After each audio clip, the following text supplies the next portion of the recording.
So, good day everyone.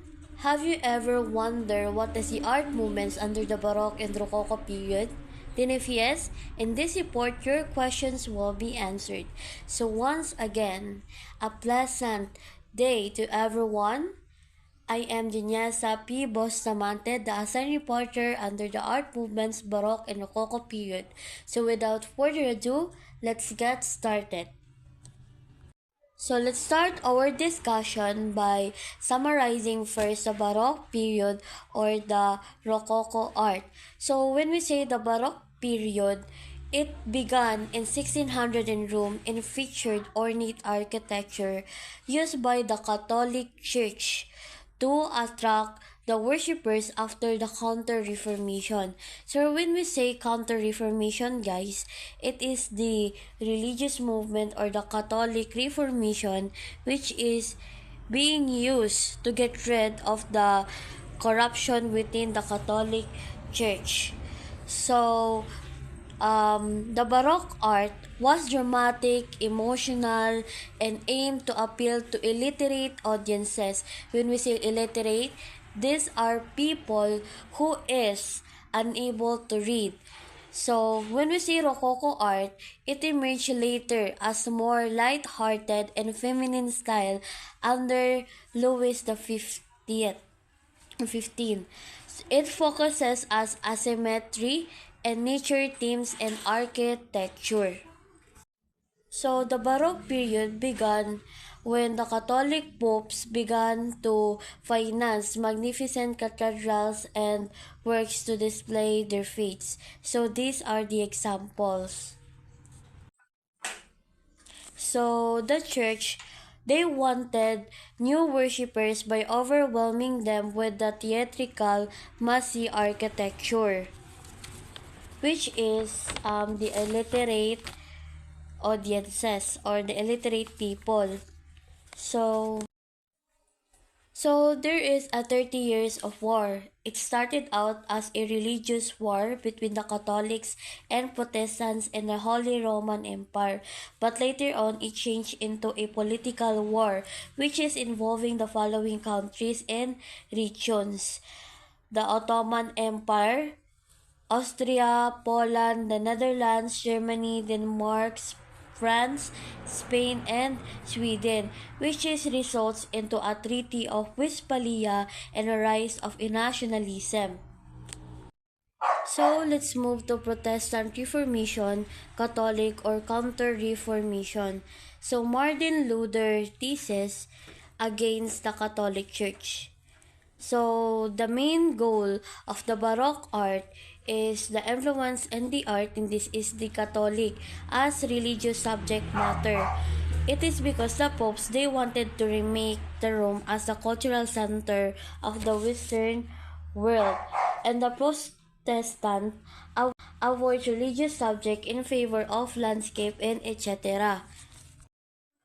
Baroque art style. So the Baroque art, it was most sumptuous and ornate in history of art. So the art, it was expanded in everyday life. As you can see, it was being used in the architecture. So light was used to create an emotional impact, while the class elements were used without classical restraint. In the visual art, it was supposed to speak to the illiterate rather than the well-informed. So let's proceed to the Baroque visual art overview. So it was started in Italy. The artists, it's either they live, they work, or they studied in Rome. So the Baroque art comes from the term barocco, which is a Portuguese word meaning irregularly shaped pearl. It was originally a negative term. So although it started in Italy, it became an international phenomenon. So the Catholic Church, they wanted to establish Rome as the cultural center of the Western world, just like what I said a while ago. So while the role of the art or the role of the Baroque art is the art should be used to teach to the illiterate responsible for defending the Catholic faith. While the Protestants, for them, the role of art is to worship should rely on the Bible to learn about the gospel and not art. So, in increased trade, the new desired growth of slavery, the new wealth is they gain new patrons beyond courts and churches, and the new science theories is the sun at the center of the universe. That is the Baroque visual art overview. So we have here the visual art, function, and characteristics. Just like what I said a while ago, it was most sumptuous and ornate in the history of art. It was expanded in everyday life, and its visual art was supposed to speak to the illiterate rather than well-informed. So the light was used to create an emotional impact. And we have here the chiaroscuro, an Italian light-dark, a bold contrast between light and dark, and tenebrism, an Italian for murky. It creates the look of figures emerging from the dark, which is heightened form of chiaroscuro. So they are the Baroque artists. So we have Rembrandt, Harmenson, Van Rijn, Vasquez, Diego, Caravaggio, Michelangelo Merisi, and Bimini Gian Lorenzo. This artist makes a spectacular part in the Baroque period or the Baroque art. So first we have Harmenzoon van Rembrandt. He was born in 1606 and died in 1669. He was born in Leiden. He was a son of a miller, and his paintings are characterized by luxurious brushwork, rich color, and a mastery of chiaroscuro. So this is Rembrandt's artworks. We also have Diego Vasquez as one of the Baroque artists in Baroque art. He was born in 1599 and died in 1660. He became a royal painter in 1621. He lived in Madrid and studied in Rome in June 1629. He painted many portraits of the royal family. Throughout career, style became richer, color more brilliant, the figure more animated. This two painting is an example of Vasquez artworks. Now let us proceed to our next topic, which is the Rococo art.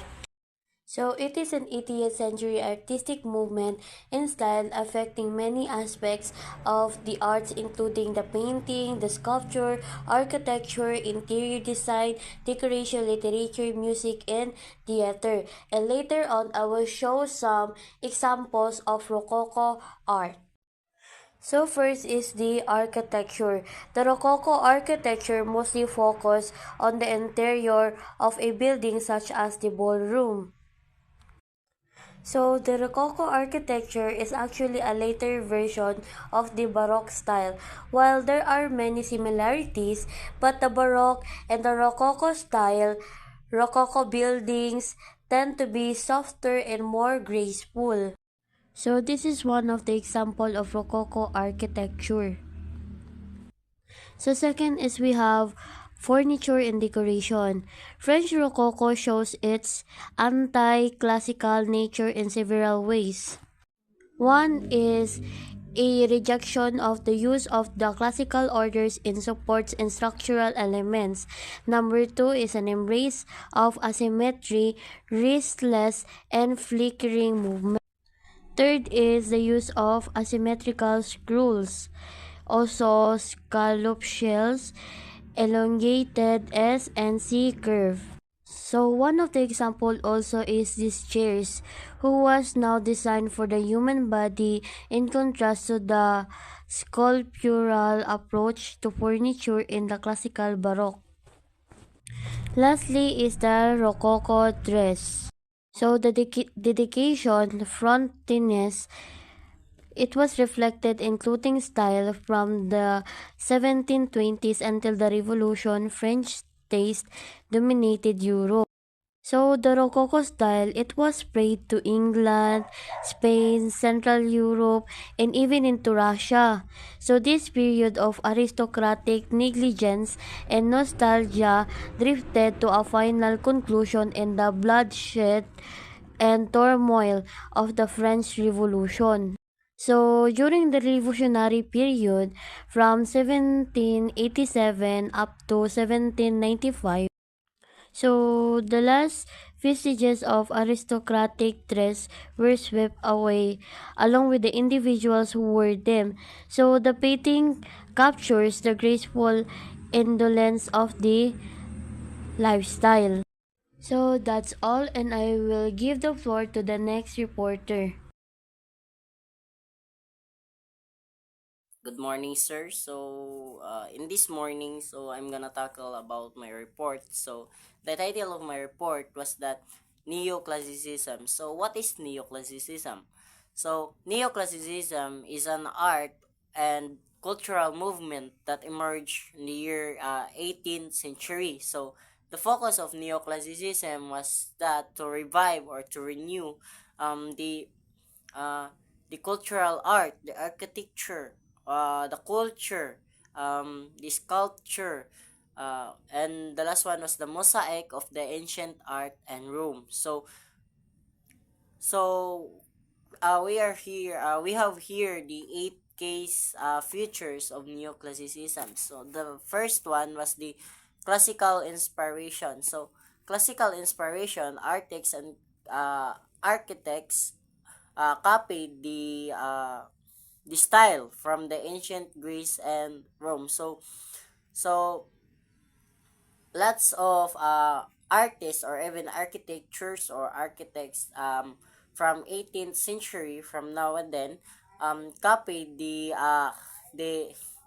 design or the context um of the ancient Rome of their ancient Rome so that with para hindi natin makakalimutan yung mga um, designs from ancient Rome and Rome. So the second key features of neoclassicism was the simplicity and the symmetry. So simplicity means that design were clean and balanced without too too much decoration. So wala without design. So simplicity and symmetry basically focuses on the balanced design of an architectures or architectures buildings or paintings, sculpture. So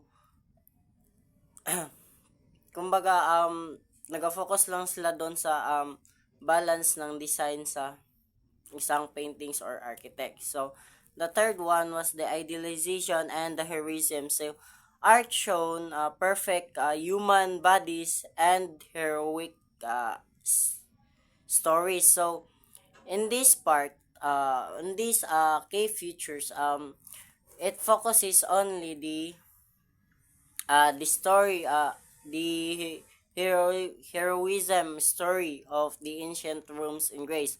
For example, of that story, Zeus, they sculpt or curving Zeus into a statue. So the fourth one was the classical architecture. So, buildings and elements from ancient Greece and Roman architecture. So, on this part or in these key features, nag-focus lang sila sa buildings and elements. Kumbaga,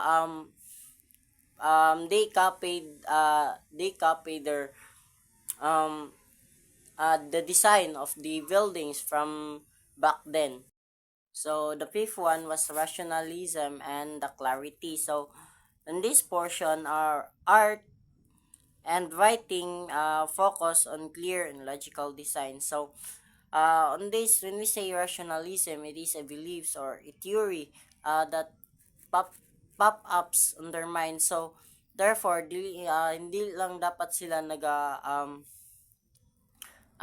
naga-base on their theory, but also dapat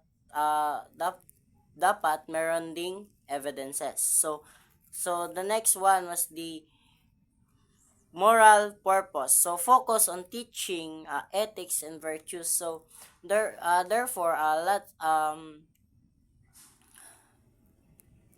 many artists and architecture, dapat hindi lang dapat sila magpaint just like paint lang, but also dapat meron ding meaning on that particular painting or even architectures. So many they discovered that many of ancient rooms and Roman paintings have a deep meaning. So number 7. So minimal ornamentation. So minimal ornamentation focus on simplicity in decoration. So minimal ornamentation, focus lang siya sa um pagka simple sa isa ka arts or sa isa ka painting or even the architecture sa building. For example, now then the modernized building or houses, ilahang it's just a simple lang siya, but also a kaning clean kay siya nga ning design. So the last one was the archaeological influence. So archaeological influence focus on discoveries of ancient sites, inspire new arts and architecture. So more of artists or archaeologists finding some new discoveries from the ancient rooms or graves to renew or to revive their culture, sculpture, and mosaic or even the architectures, so that it haven't forgotten.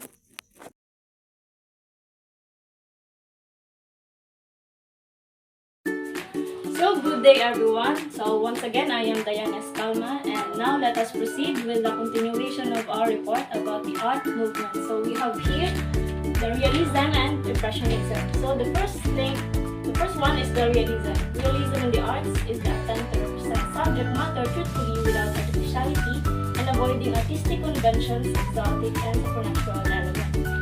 So, realism is sometimes called as naturalism. It is the precise, detailed, and accurate representation in art sa mga visual appearance of scenes and objects.